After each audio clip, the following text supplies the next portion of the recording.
appears what it is here for RG3, and I'm not trying to be callous. Mike Shanahan, as we mentioned, drafted Kirk Cousins in the 4th round, the same year RG3 was drafted. He told NFL Network Kirk Cousins is a franchise quarterback. He'll be a top 10 quarterback in the league, no doubt about it. Your thoughts on that? I like Kirk. I do. I think he's an awesome guy. He's an awesome dude, extremely smart, intelligent, understands defenses, understands what Jay Gruden wants him to do. He's a guy he's one of these kids and one of these players who I feel like when he was 6, his daddy put him on the little league team and was like, son, you're going to play quarterback, and we're going to learn everything about playing the position on and off the field. So I feel like he fits the position from that point. I don't think Kirk handles adversity well. So to be the quarterback of the Washington Redskins, a team that is trying to improve, but historically, just recent history hasn't been good. You can't throw an interception and that snowballs into 4, which snowballs into 2 in the second half the next week. And if you remember last year, Kirk was pulled for Colt McCoy. The game he started that he's credited with a win, Colt McCoy came in and played from the first quarter on because Kirk was injured. So I think we really have to look at these things. Well, he wasn't injured. Actually, Jay Gruden pulled him. You really but then they were both pulled again for RG3, and they went back to him last season. Well, and also RG3 coming back.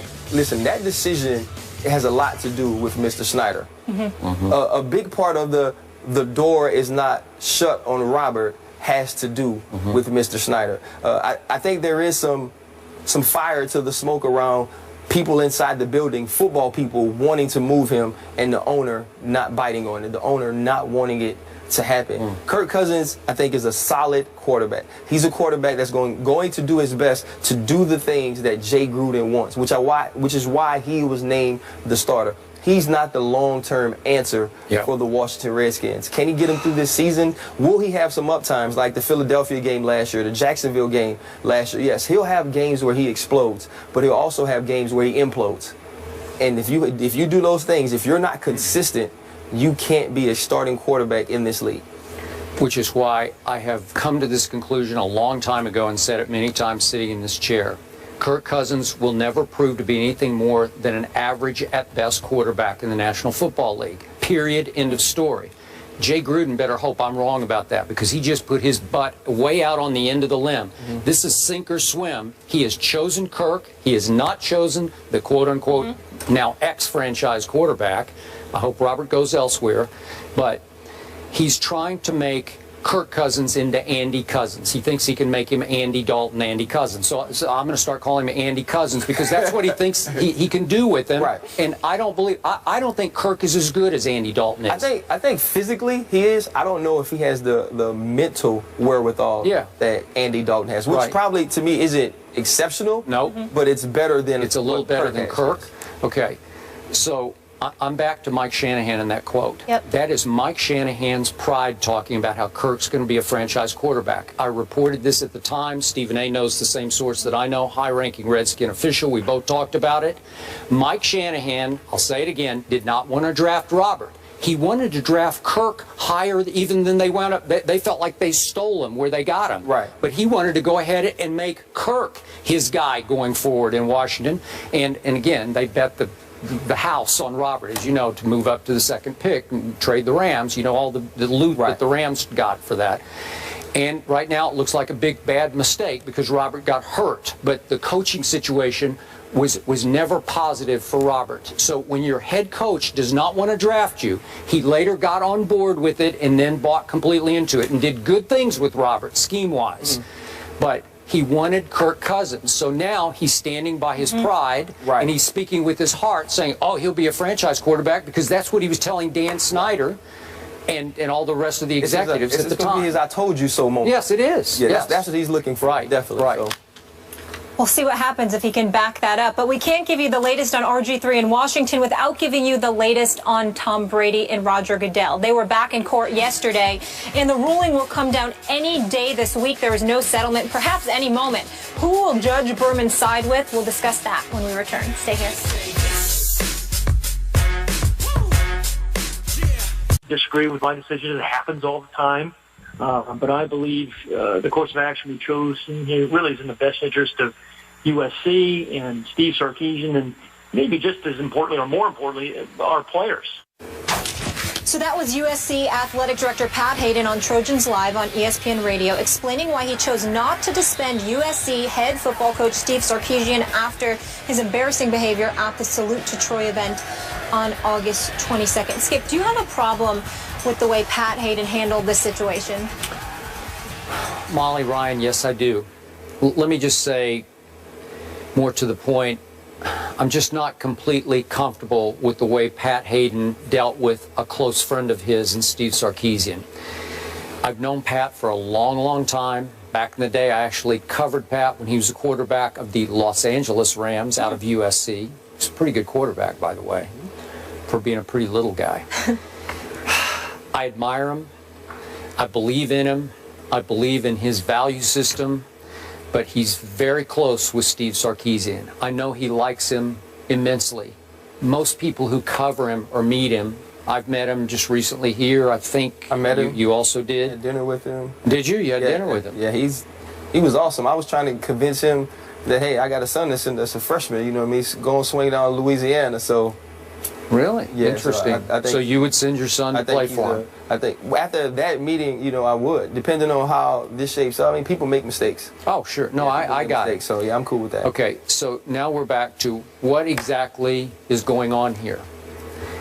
If, in fact, Pat Hayden's friend, Steve Sarkisian, has a problem, and I'm not sure exactly how to define it, but if you can define it as a problem, right, then as his friend, Pat Hayden should have exercised more tough love and forced him into a sabbatical, into some sort of rehabilitation situation where he needed to go away and fix his problem, if in fact it runs that deeply.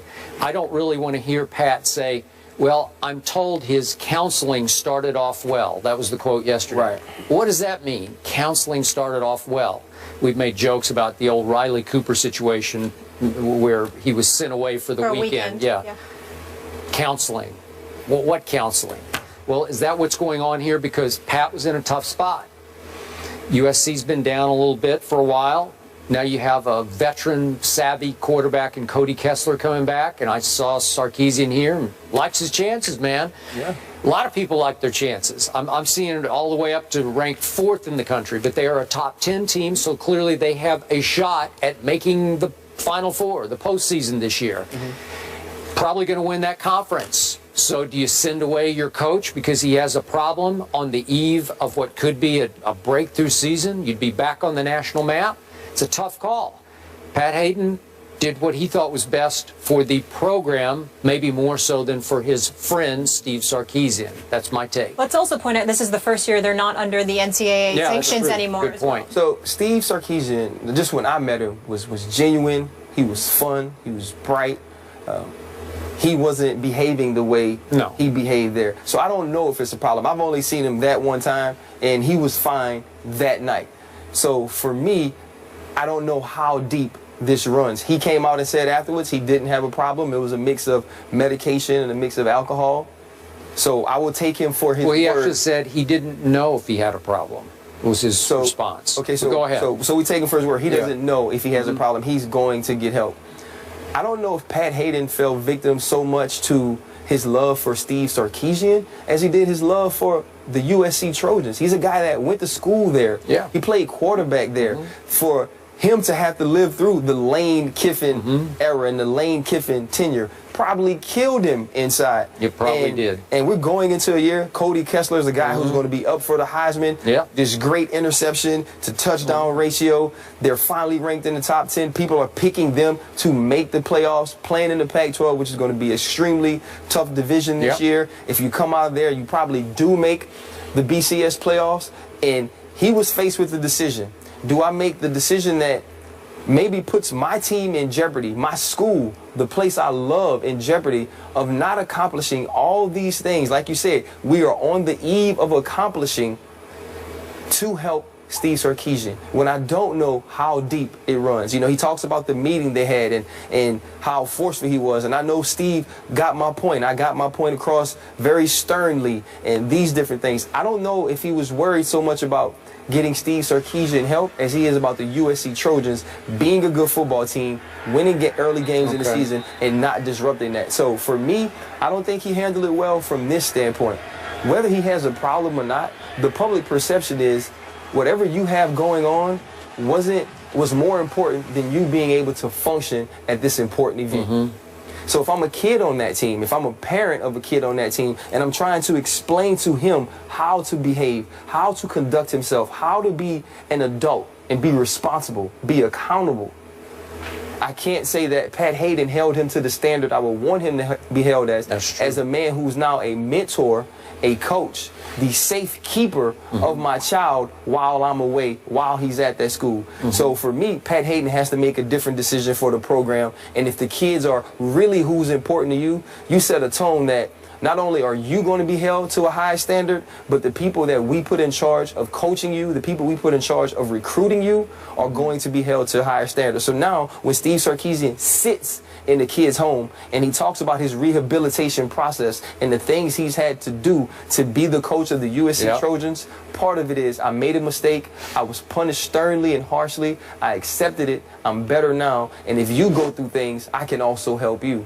He can't preach that to kids when he sits in their homes. And that's where Pat Hayden made the mistake. I completely agree. And yet Pat allowed the players, the leaders of the team, to quote unquote punish the coach the way they would. It was a joke. Thank you very much. I was going to say I laughed that really was a joke. Because to punish a coach the way you would be punished for missing a meeting or being late to a meeting by running some sprints or up downs or whatever it is, it's just it doesn't equate. So if you're a player on the Trojan team right now, a leader on that team, have you lost some respect for the head coach? I don't know necessarily if you've lost respect for the head coach, but here's when you lose the respect. Here's when it becomes an issue. If I'm a player, we win a big game on Saturday night, I'm in LA, I go party, I have a couple, I'm walking down the street, I have disorderly conduct, and now it comes time to punish me. Are you going to make me run? Do they punish me by doing up downs? Or are you going to try to suspend me? Will I be held to a higher standard than you hold your coach? So that's where your issue comes in. How do you discipline players now once they get in trouble? I think three main points here. Is he protecting his guy? Is he protecting the school? Or are you sending a message to your kids? I just truly hope it's an isolated incident and that we'll see moving forward. How's Oakland handling this, gentlemen? The Raiders are paying Trent Richardson $600,000 to not play with the team. Ryan Clark believes he knows why. I can't wait for this. You going to tell us? Educate us.